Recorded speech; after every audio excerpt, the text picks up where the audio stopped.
श्रीगणेशाय नमः। गुरुर्ब्रह्मा गुरुर्विष्णुः गुरुर्देवो महेश्वरः गुरुः साक्षात् परं ब्रह्म तस्मै श्रीगुरुवे नमः। ध्यानमूलं गुरोर्मूर्तिः पूजामूलं गुरोः पदं मन्त्रमूलं गुरुर्वाक्यं मोक्षमूलं गुरो कृपा। नित्यानन्दं परमसुखदं केवलं ज्ञानमूर्तिं भावातीतं गगनसदृशं तत्त्वमस्यादिलक्ष्यम्। एकं नित्यं विमलमचलं सर्वधी साक्षिभूतं विश्वातीतं त्रिगुणरहितं सद्गुरुं तं नमामि। अज्ञानतिमिरान्धस्य ज्ञानाञ्जनशलाकया चक्षुरुन्मीलितं येन तस्मै श्रीगुरुवे नमः। चैतन्यं शाश्वतं शान्तं व्योमातीतं निरञ्जनं नादबिन्दुकलातीतं तस्मै श्रीगुरुवे नमः। अखण्डमण्डलाकारं व्याप्तं येन चराचरं तत्पदं दर्शितं येन तस्मै श्रीगुरुवे नमः। स्थावरं जङ्गमं व्याप्तं यत्किञ्चित् सचराचरं तत्पदं दर्शितं येन तस्मै श्रीगुरुवे नमः। चिन्मयं व्यापितं सर्वं त्रैलोक्यं सचराचरं असित्वं दर्शितं येन तस्मै श्रीगुरुवे नमः। सच्चिदानन्दरूपाय व्यापिने परमात्मने नमः। श्रीगुरुनाथाय प्रकाशानन्दमूर्तये ज्ञानशक्तिं समारुह्य तत्त्वमाला विभूषिणे भुक्तिमुक्ते प्रदात्रे च तस्मै श्रीगुरुवे नमः। अनेकजन्मसम्प्राप्त कर्मधर्मविदाहिने ज्ञानानल्पप्रभावेन तस्मै श्रीगुरुवे नमः। मन्नाथः श्रीजगन्नाथो मद्गुरुः श्रीजगद्गुरु स्वात्मैव सर्वभूतात्मा तस्मै श्रीगुरुवे नमः। गुरुः शिवो गुरुर्देवो गुरुर्बन्धुः शरीरिणां गुरुरात्मा गुरुर्जीवो गुरुरन्यन्न विद्यते। ब्रह्मानन्दं परमसुखदं योगिनामप्यगम्यं द्वन्द्वातीतं गगनसदृशं तत्त्वमस्यादिलक्ष्यम्। एकं नित्यं विमलमचलं सर्वधी साक्षिभूतं भावातीतं त्रिगुणरहितं सद्गुरुं तं नमामि। श्रुतिस्मृतिपुराणानामालयं करुणालयं नमामि भगवत्पादं शङ्करं लोकशङ्करं। गुरुर्धाम्ना महिमा च शङ्करो यो विराजते तत्पदाम्भोरुहरजः कणायास्तु नमो मम। गुरवे सर्वलोकानां भिषजे भवरोगिणां निधये सर्वविद्यानां दक्षिणामूर्तये नमः। वन्दे गुरुपदवन्द्वम् अवाङ्मन् सगोचरं रक्तशुक्लप्रभामिश्रम् अतर्क्यं त्रैपुरं महा। तपस्वी प्रभुः पूर्णवैराग्यदीप्तो निजानन्दसन्दोहतृप्तो वरेण्यः चिदानन्दरूपेण राराजते यो त्रिलोकी गुरुं नौमि नारायणं तं। भवाब्धो निमग्नान् विमूढाश्च दीनान् चिदानन्दशुद्धाद्वयं ब्रह्मसौख्यं प्रबोधाय भूमापि यत्रावतीर्णः त्रिलोकीं गुरुं नौमि नारायणं तं सृजानोरुतश्चोर्वशीनां समूहं बभूवात्र यः शक्तिगर्वापहारी महाद्रेप्तकन्दर्पदर्पापहर्ता त्रिलोकी गुरुं नौमि नारायणं तं स्वलक्ष्मीं त्यजन्तीनरक्षा कथं स्यात् न भूयश्वशङ्कावृतो भक्तवृन्दः तदर्थं य अस्ते कुबेरं गृहीत्वा त्रिलोकीं गुरुं नौमि नारायणं तं निजेऽस्मिन्नन्मामेति सन्दर्शनाय न लक्ष्म्यायुतो योऽत्र भक्त्यार्तिहन्ता स्वरूपं द्विषन्तं परं ब्रह्म शान्तं त्रिलोकीं गुरुं नौमि नारायणं तं गुरुनारायणस्तोत्रं यः पठेत् भक्तिसंयुतः कामजित्स्तोत्रमुक्तश्च नारायणकृपावशात् नारायणाय सुरमण्डनमण्डनाय नारायणाय सकलस्थितिकारणाय नारायणाय भवभीतिनिवारणाय नारायणाय प्रभवाय नमो नमस्ते नारायणाय शतचन्द्रनिभाननाय नारायणाय मणिकुण्डलधारणाय नारायणाय निजभक्तपरायणाय नारायणाय सुभगाय नमो नमस्ते नारायणाय सुरलोकप्रपोषकाय नारायणाय खलदुष्टविनाशकाय नारायणाय दितिपुत्रविमर्दनाय नारायणाय सुलभाय नमो नमस्ते नारायणाय रविमण्डलसंस्थिताय नारायणाय परमार्थप्रदर्शनाय नारायणाय अतुलाय अतीन्द्रयाय नारायणाय विरजाय नमो नमस्ते नारायणाय रमणाय रमावराय नारायणाय रसिकाय रसोत्सुकाय नारायणाय रजोवर्जितनिर्मलाय नारायणाय वरदाय नमो नमस्ते नारायणाय वरदाय मुरोत्तमाय नारायणाय अखिलान्तरसंस्थिताय नारायणाय भयशोकविवर्जिताय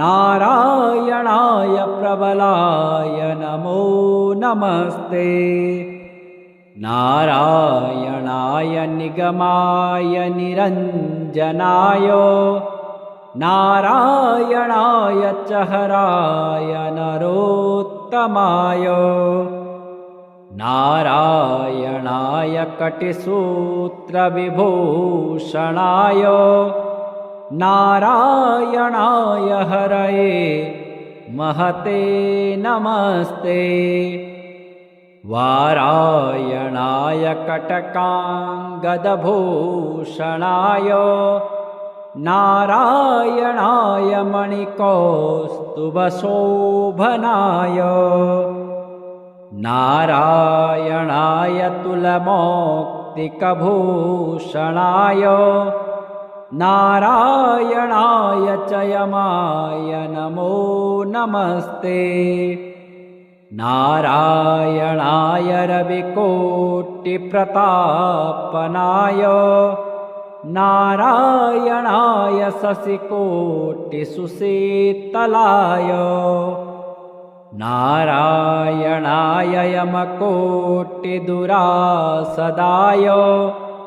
नारायणाय करुणाय नमो नमस्ते नारायणाय मुकुटोज्ज्वलसोज्ज्वलाय नारायणाय मणिनूपुरभूषणाय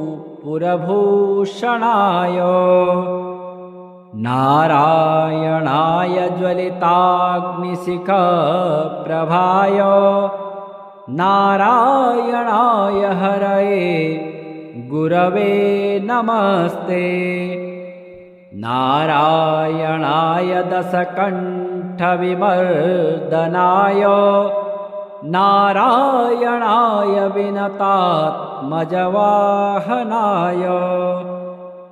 नारायणाय मणिकौस्तुभभूषणाय नारायणाय परमाय नमो नमस्ते नारायणाय विदुराय च माधवाय नारायणाय कमठाय महीधराय नारायणाय उर्गाधिपपञ्चकाय नारायणाय विरजापतये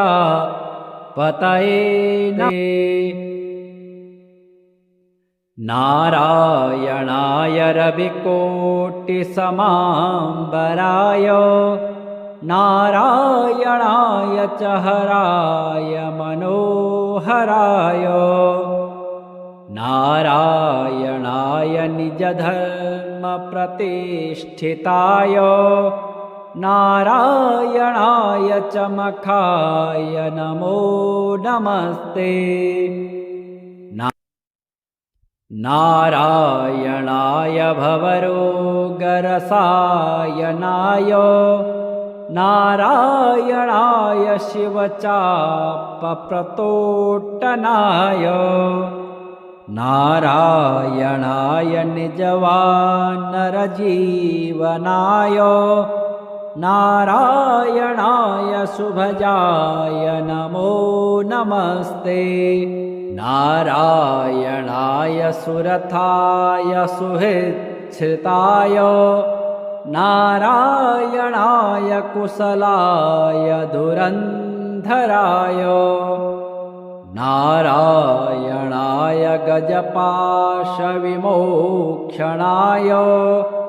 नारायणाय जनकाय नमो नमस्ते नारायणाय निजभृत्यप्रपोषकाय नारायणाय शरणागतपञ्जराय नारायणाय पुरुषाय पुरातनाय नारायणाय सुपथाय नमो नमस्ते नारायणाय मणिश्वासनसंस्थिताय नारायणाय शतवीर्यशताननाय नारायणाय पवनाय च केशवाय नारायणाय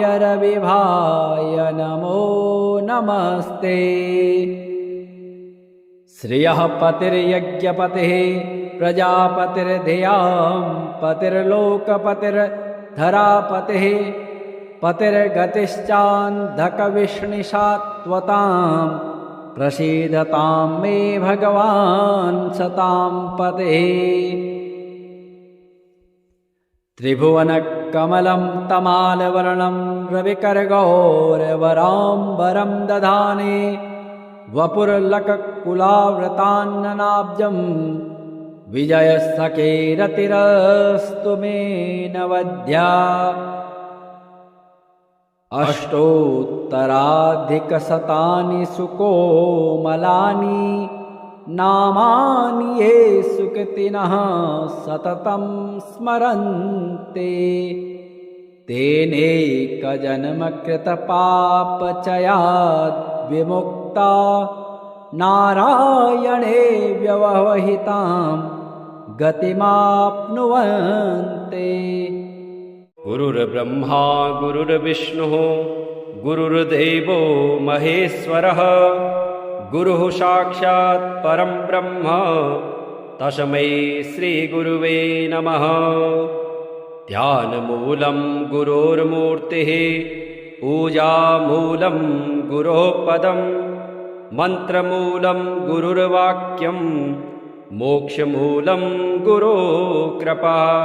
नित्यानन्दं परमसुखदं केवलं ज्ञानमूर्तिं भावातीतं गगनसदृशं तत्त्वमस्यादिलक्ष्यम्। एकं नित्यं विमलमचलं सर्वधी साक्षिभूतं विश्वातीतं त्रिगुणरहितं सद्गुरुं तं नमामि। अज्ञानतिमिरान्धस्य ज्ञानाञ्जनशलाकया चक्षुरुन्मीलितं येन तस्मै श्रीगुरुवे नमः। चैतन्यं शाश्वतं शान्तं व्योमातीतं निरञ्जनं नादबिन्दुकलातीतं तस्मै श्रीगुरुवे नमः। अखण्डमण्डलाकारं व्याप्तं येन चराचरं तत्पदं दर्शितं येन तस्मै श्रीगुरुवे नमः। स्थावरं जङ्गमं व्याप्तं यत्किञ्चित् सचराचरं तत्पदं दर्शितं येन तस्मै श्रीगुरुवे नमः। चिन्मयं व्यापितं सर्वं त्रैलोक्यं सचराचरम् असित्वं दर्शितं येन तस्मै श्रीगुरुवे नमः। सच्चिदानन्दरूपाय व्यापिने परमात्मने नमः। श्रीगुरुनाथाय प्रकाशानन्दमूर्तये ज्ञानशक्तिं समारुह्य तत्त्वमाला विभूषिणे भुक्तिमुक्ते प्रदात्रे च तस्मै श्रीगुरुवे नमः। अनेकजन्मसम्प्राप्त कर्मधर्मविदाहिने ज्ञानानल्पप्रभावेन तस्मै श्रीगुरुवे नमः। मन्नाथः श्रीजगन्नाथो मद्गुरुः श्रीजगद्गुरु स्वात्मैव सर्वभूतात्मा तस्मै श्रीगुरुवे नमः। गुरुः शिवो गुरुर्देवो गुरुर्बन्धुः शरीरिणां गुरुरात्मा गुरुर्जीवो गुरुरन्यन्न विद्यते। ब्रह्मानन्दं परमसुखदं योगिनामप्यगम्यं द्वन्द्वातीतं गगनसदृशं तत्त्वमस्यादिलक्ष्यम्। एकं नित्यं विमलमचलं सर्वधी साक्षिभूतं भावातीतं त्रिगुणरहितं सद्गुरुं तं नमामि। श्रुतिस्मृतिपुराणानामालयं करुणालयं नमामि भगवत्पादं शङ्करं लोकशङ्करम्। गुरुर्धाम्ना महिमा च शङ्करो यो विराजते तत्पदाम्भोरुहरजः कणायास्तु नमो मम। गुरवे सर्वलोकानां भिषजे भवरोगिणां निधये सर्वविद्यानां दक्षिणामूर्तये नमः। वन्दे गुरुपदवन्द्वम् अवाङ्मन् सगोचरं रक्तशुक्लप्रभामिश्रं अतर्क्यं त्रैपुरं महा तपस्वी प्रभुः पूर्णवैराग्यदीप्तो निजानन्दसन्दोहतृप्तो वरेण्यः चिदानन्दरूपेण राराजते यो त्रिलोकी गुरुं नौमि नारायणं तं भवाब्धो निमग्नान् विमूढाश्च दीनान् चिदानन्दशुद्धाद्वयं ब्रह्मसौख्यम् प्रबोधाय भूमापि यत्रावतीर्णः त्रिलोकीं गुरुं नौमि नारायणं तं सृजानोरुतश्चोर्वशीनां समूहं बभूवात्र यः शक्तिगर्वापहारे महाद्रेप्तकन्दर्पदर्पापहर्ता त्रिलोकी गुरुं नौमि नारायणं तं स्वलक्ष्मीं त्यजन् दीनरक्षा कथं स्यात् न भूयश्वशङ्कावृतो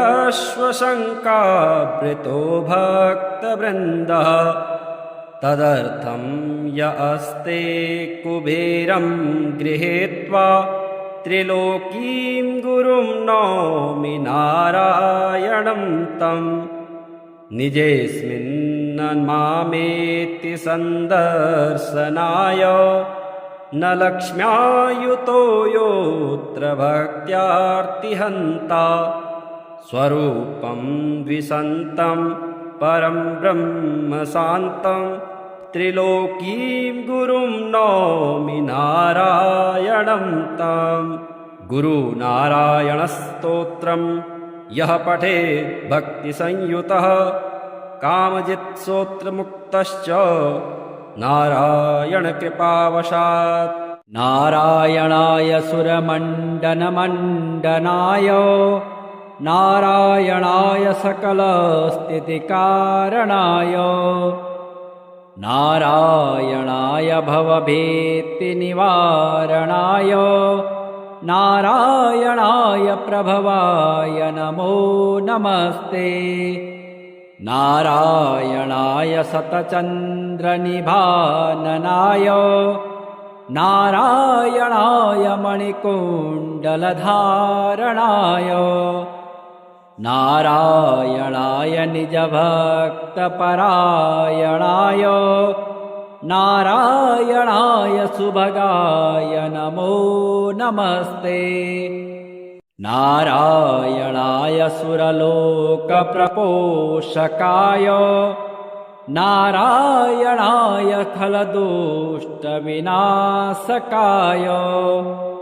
नारायणाय दितिपुत्रविमर्दनाय नारायणाय सुलभाय नमो नमस्ते नारायणाय रविमण्डलसंस्थिताय नारायणाय परमार्थप्रदर्शनाय नारायणाय अतुलाय अतीन्द्रयाय नारायणाय विरजाय नमो नमस्ते नारायणाय रमणाय रमावराय नारायणाय रसिकाय रसोत्सुकाय नारायणाय रजोवर्जितनिर्मलाय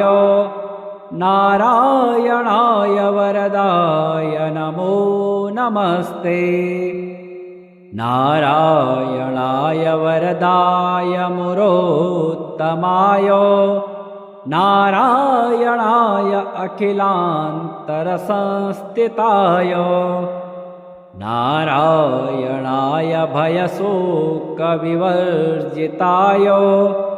नारायणाय प्रबलाय नमो नमस्ते नारायणाय निगमाय निरञ्जनाय नारायणाय च हराय नरोत्तमाय नारायणाय कटिसूत्रविभूषणाय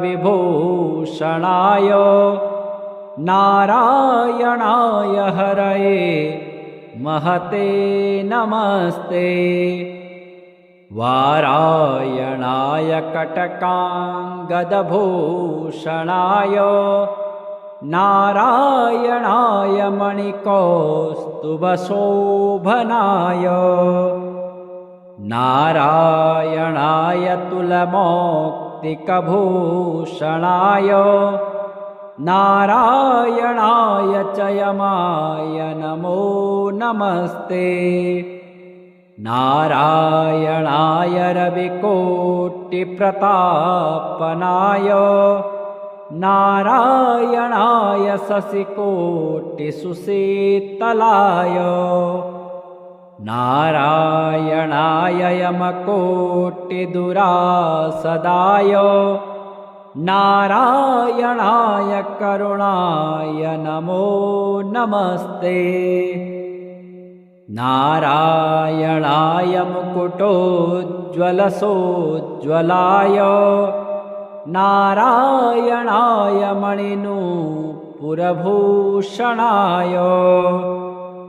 नारायणाय ज्वलिताग्निशिखप्रभाय नारायणाय हरये गुरवे नमस्ते नारायणाय दशकण्ठविमर्दनाय नारायणाय विनतात्मजवाहनाय नारायणाय मणिकौस्तुभभूषणाय नारायणाय परमाय नमो नमस्ते नारायणाय विदुराय च माधवाय नारायणाय कमठाय महीधराय नारायणाय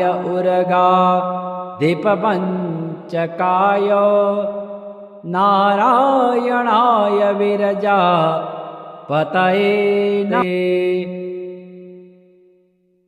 नारायणाय रविकोटिसमाम्बराय नारायणाय च हराय मनोहराय नारायणाय निजधर्मप्रतिष्ठिताय नारायणाय च मखाय नमो नमस्ते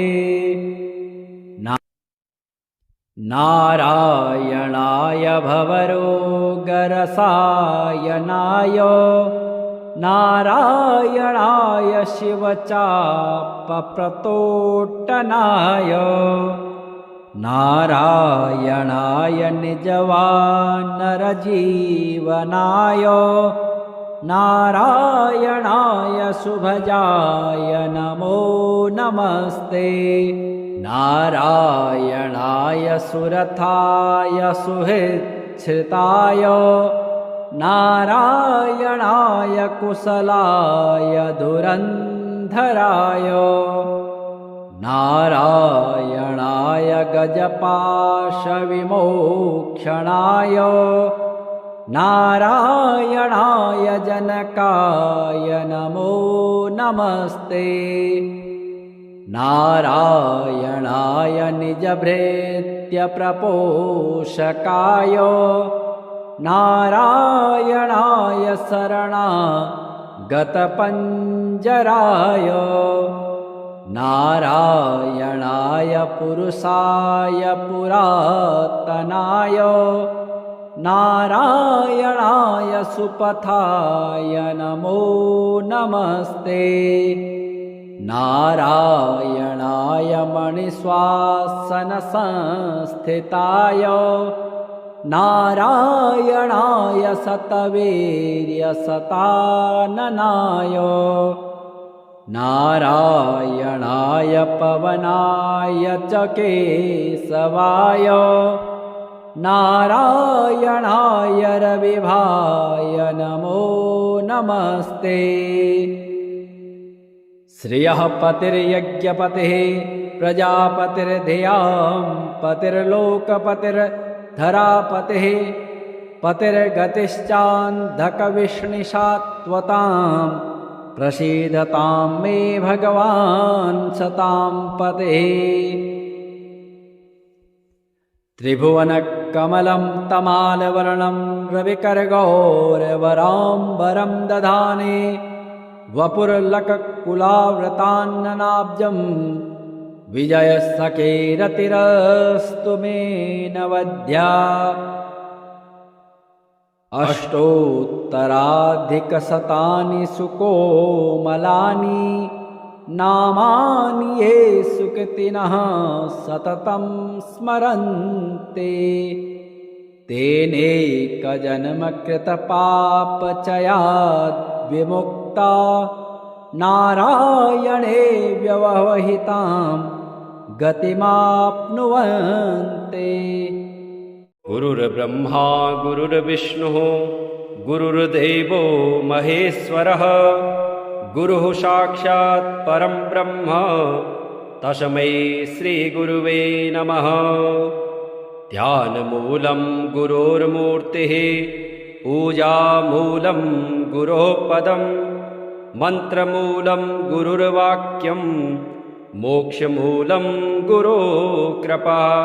नित्यानन्दं परमसुखदं केवलं ज्ञानमूर्तिं भावातीतं गगनसदृशं तत्त्वमस्यादिलक्ष्यम्। एकं नित्यं विमलमचलं सर्वधी साक्षिभूतं विश्वातीतं त्रिगुणरहितं सद्गुरुं तं नमामि।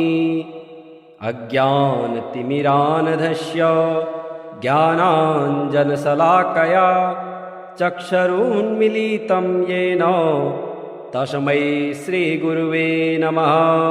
चैतन्यं शाश्वतं शान्तं व्योमातीतं निरञ्जनं नादबिन्दुकलातीतं तस्मै श्रीगुरुवे नमः। अखण्डमण्डलाकारं व्याप्तं येन चराचरं तत्पदं दर्शितं येन तस्मै श्रीगुरुवे नमः। स्थावरं जङ्गमं व्याप्तं यत्किञ्चित् सचराचरं तत्पदं दर्शितं येन तस्मै श्रीगुरुवे नमः। चिन्मयं व्यापितं सर्वं त्रैलोक्यं सचराचरम् असित्वं दर्शितं येन तस्मै श्रीगुरुवे नमः। सच्चिदानन्दरूपाय व्यापिने परमात्मने नमः। श्रीगुरुनाथाय प्रकाशानन्दमूर्तये ज्ञानशक्तिं समारुह्य तत्त्वमाला विभूषिणे भुक्तिमुक्ते प्रदात्रे च तस्मै श्रीगुरुवे नमः। अनेकजन्मसम्प्राप्त कर्मधर्मविदाहिने ज्ञानानल्पप्रभावेन तस्मै श्रीगुरुवे नमः।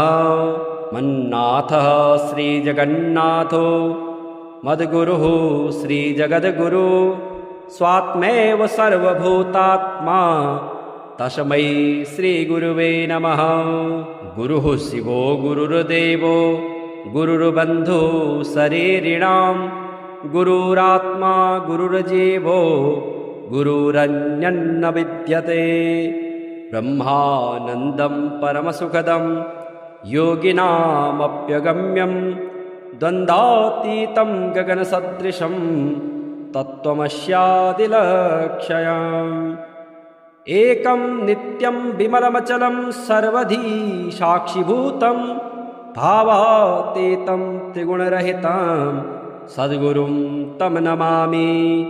श्रुतिस्मृतिपुराणानाम् मालयं करुणालयं नमामि भगवत्पादं शङ्करं लोकशङ्करम् गुरुर्धाम्ना महिमा च शङ्करो यो विराजते तत्पदाम्भोरुहरजः कणायास्तु नमो मम गुरवे सर्वलोकानां भिषजे भवरोगिणां निधये सर्वविद्यानां दक्षिणामूर्तये नमः वन्दे गुरुपदवन्द्वम् अवाङ्मन् सगोचरं रक्तशुक्लप्रभामिश्रम् अतर्क्यं त्रैपुरं महा तपस्वी प्रभुः पूर्णवैराग्यदीप्तो निजानन्दसन्दोहतृप्तो वरेण्यः चिदानन्दरूपेण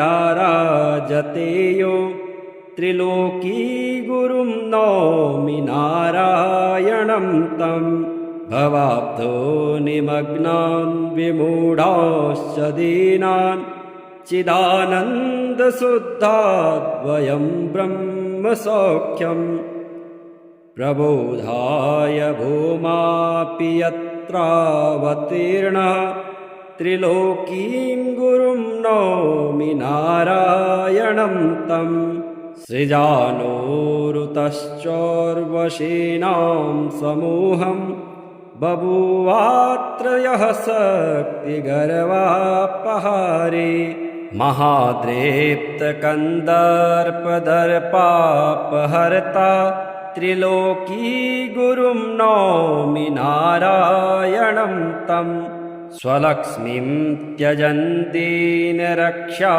कथं स्यात् न भूयश्वशङ्कावृतो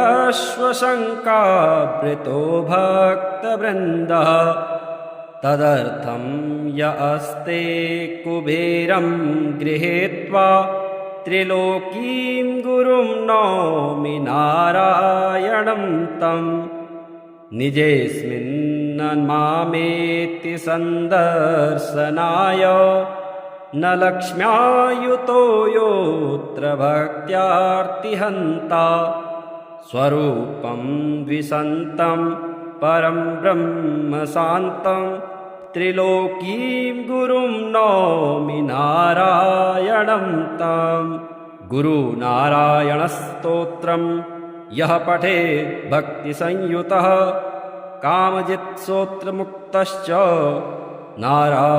नारायणकृपावशात् नारायणाय सुरमण्डनमण्डनाय नारायणाय सकलस्थितिकारणाय नारायणाय भवभीतिनिवारणाय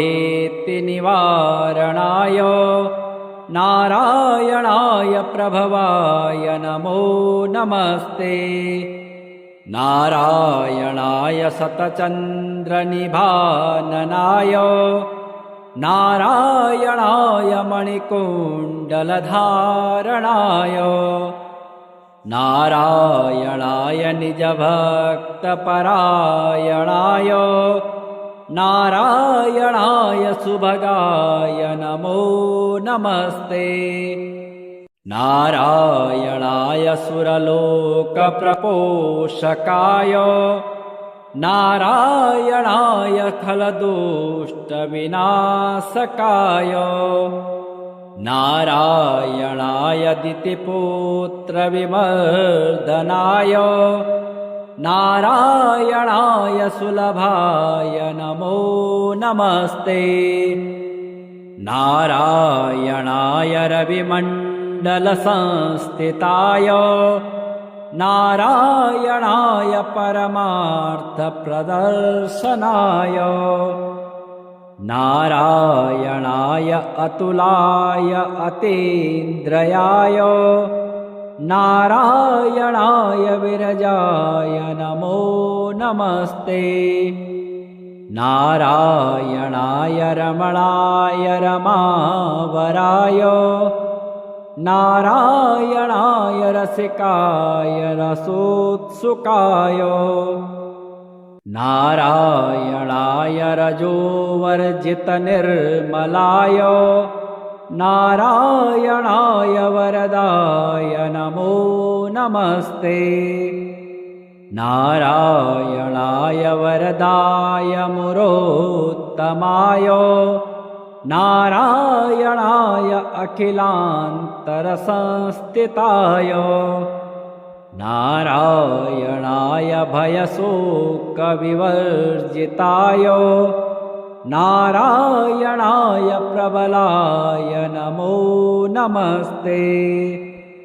नारायणाय निगमाय निरञ्जनाय नारायणाय चहराय नरोत्तमाय नारायणाय कटिसूत्रविभूषणाय नारायणाय हरये महते नमस्ते। वारायणाय कटकाङ्गदभूषणाय नारायणाय मणिकौस्तुभशोभनाय नारायणाय तुलमौक्तिकभूषणाय नारायणाय चयमाय नमो नमस्ते। नारायणाय रविकोटिप्रतापनाय नारायणाय शशिकोटिसुशीतलाय नारायणाय यमकोटिदुरासदाय नारायणाय करुणाय नमो नमस्ते। नारायणाय मुकुटोज्ज्वलसोज्ज्वलाय नारायणाय मणिनूपुरभूषणाय नारायणाय ज्वलिताग्निशिखप्रभाय नारायणाय हरये गुरवे नमस्ते। नारायणाय दशकण्ठविमर्दनाय नारायणाय विनतात्मजवाहनाय नारायणाय मणिकौस्तुभभूषणाय नारायणाय परमाय नमो नमस्ते। नारायणाय विदुराय च माधवाय नारायणाय कमठाय महीधराय नारायणाय उर्गाधिपपञ्चकाय नारायणाय विरजापतये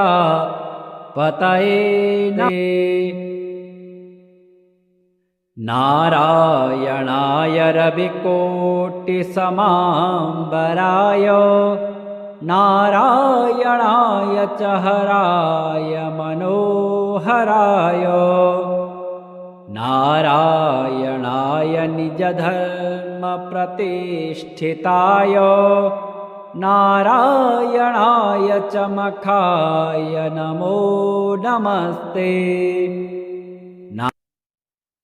नारायणाय भवरोगरसायनाय नारायणाय शिवचापप्रतोट्टनाय नारायणाय निजवानरजीवनाय नारायणाय शुभजाय नमो नमस्ते।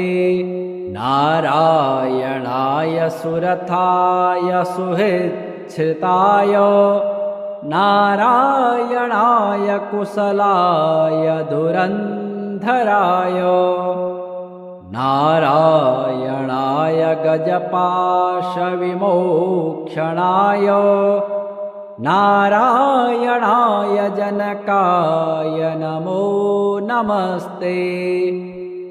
नारायणाय निजभृत्यप्रपोषकाय नारायणाय शरणागतपञ्जराय नारायणाय पुरुषाय पुरातनाय नारायणाय सुपथाय नमो नमस्ते नारायणाय मणिश्वासनसंस्थिताय नारायणाय शतवीर्यशताननाय नारायणाय पवनाय च केशवाय नारायणाय रविभाय नमो नमस्ते श्रियः पतिर्यज्ञपतिः प्रजापतिर्धियां पतिर्लोकपतिर्धरापतिः पतिर्गतिश्चान्धकविष्णिषात्वतां प्रसीदतां मे भगवान् सतां पतिः त्रिभुवनकमलं तमालवर्णं रविकरगौरवराम्बरं दधाने वपुर्लककुलाव्रतान्ननाब्जं विजयसखेरतिरस्तु मे नवद्या अष्टोत्तराधिकशतानि सुकोमलानि नामानि ये सुकृतिनः सततं स्मरन्ते तेनेकजन्मकृतपापचयात् विमुक्ता नारायणे व्यवहितां गतिमाप्नुवन्ते।